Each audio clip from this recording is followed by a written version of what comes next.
जय माता दी भक्तों, आप सभी का मेरे YouTube चैनल पे फिर से स्वागत है। आज है नवरात्रि का 7वां दिन, तो चलिए शुरू करते हैं आज की कथा से, जो कि माँ कालरात्रि की है।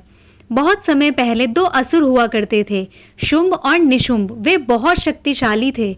उन्होंने अपनी शक्ति से स्वर्गलोक पर हमला कर दिया। इंद्र और अन्य देवताओं को हराकर उन्होंने उनका राज्य छीन लिया। अब तीनों लोकों स्वर्ग, पृथ्वी और पाताल पर असुरों का आतंक फैल गया। बेबस होकर सभी देवता हिमालय पर गए और वहां बैठकर माँ आदि शक्ति की आराधना करने लगे।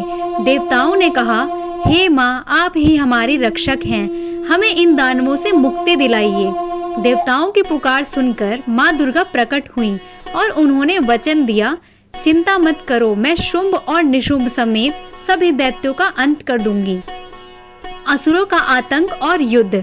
शुंभ निशुंभ ने अपने सेनापति भेजे। पहले चंड और मुंड आए। माँ दुर्गा ने अपनी एक शक्ति से उन्हें मार गिराया, इसलिए देवी को उस समय चामुंडा कहा गया। लेकिन इसके बाद सामने आया सबसे भयंकर असुर, जिसका नाम था रक्त बीज। उसकी शक्ति अद्भुत थी। जहाँ भी उसके शरीर से रक्त की एक बूंद जमीन पर गिरती, वहीं उतने ही नए रक्त बीज पैदा हो जाते। युद्ध भूमि देखते देखते हजारों रक्त बीजों से भर जाती। जितना उसे मारो उतना ही वह बढ़ता जाए। देवताओं और देवी की सेना घबरा गई। अब ऐसा लगने लगा कि कोई भी रक्त बीज को नहीं हरा सकता। माँ कालरात्रि का प्रकट होना।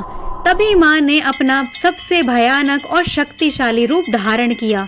यही रूप माँ कालरात्रि कहलाया। उनका शरीर काला था, बाल बिखरे हुए थे, गले में बिजली की तरह चमकती माला थी। 4 हाथों में वे शस्त्र धारण किए थी। उनका रूप देखने मात्र से असुरों के दिल कांप उठे। रक्त बीज का वध। युद्ध शुरू हुआ।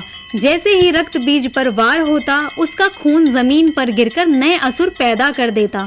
तब माँ कालरात्रि ने अद्भुत उपाय किया।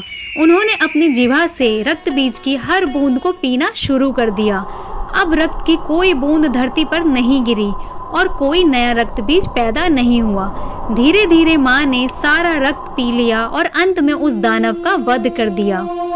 रक्त बीज के मरते ही असुरों की शक्ति टूट गई। देवताओं ने माँ की स्तुति की और तीनों लोकों में फिर से शांति स्थापित हो गई।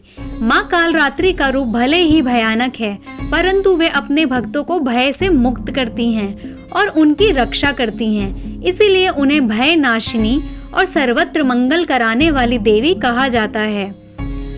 इससे हमें क्या शिक्षा मिलती है? चाहे समस्या कितनी भी बड़ी क्यों ना हो, धैर्य और सही उपाय से उसे हराया जा सकता है।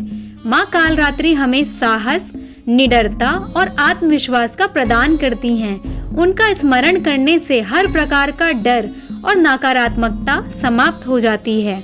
जय माता दी।